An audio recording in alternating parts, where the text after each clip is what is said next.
The FPV drone pilots of the 58th Motorized Infantry Brigade, named after Hetman Ivan Vyhovsky, made a selection of numerous hits with their FPV drones of Russian armored vehicles, cars, and motorcycles. The video of the work of FPV drone operators was released on Sunday, September 8th, on the brigade's official page on Facebook.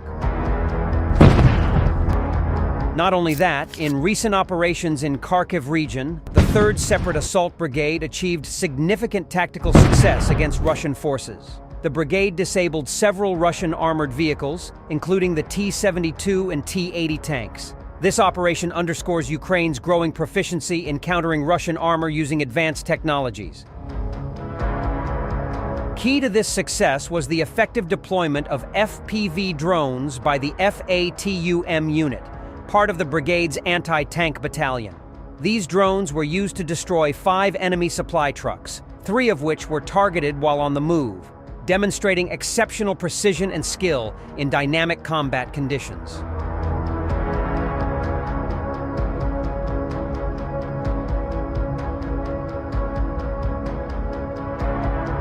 Meanwhile, Kremlin troops isolated in a Kursk border region adjacent to Ukraine lost their last clear path to safety and possibly were trapped, following a punishing Ukrainian missile or bomb strike that demolished a tactically critical road bridge crossing the Seym River.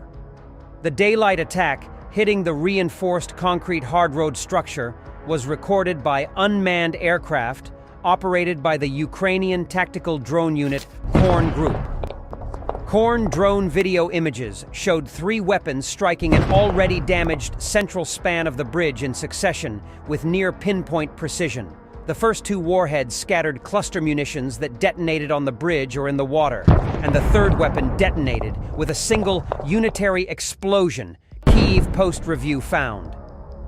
A Korn statement said the bridge was located adjacent to the Kursk region village of Karij, and that following the strike, the span was no longer usable to vehicles.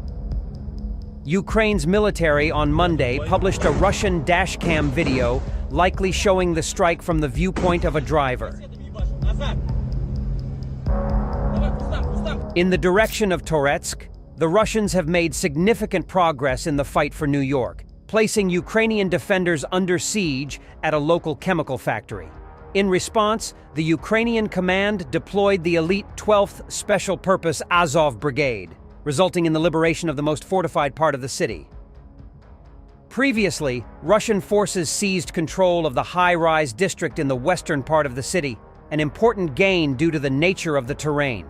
The remaining areas under Ukrainian control consist of small residential houses around the industrial zone. The high-rises equipped the Russian servicemen with a commanding view and fire control over the low-lying residential areas, tipping the scales against Ukrainian forces. The scarce fortified defenses in the residential sector pushed Ukrainian forces to dig in at their only remaining stronghold, the heavily fortified chemical plant. The Russians advanced effectively by leveraging their fire control and observation points from the high-rises, coupled with numerical superiority and heavy firepower, to push the Ukrainian troops back toward the chemical plant. However, their momentum was short-lived, as Ukrainian forces quickly fortified their positions around the industrial zone, putting the brakes on the Russian advance just outside the plant.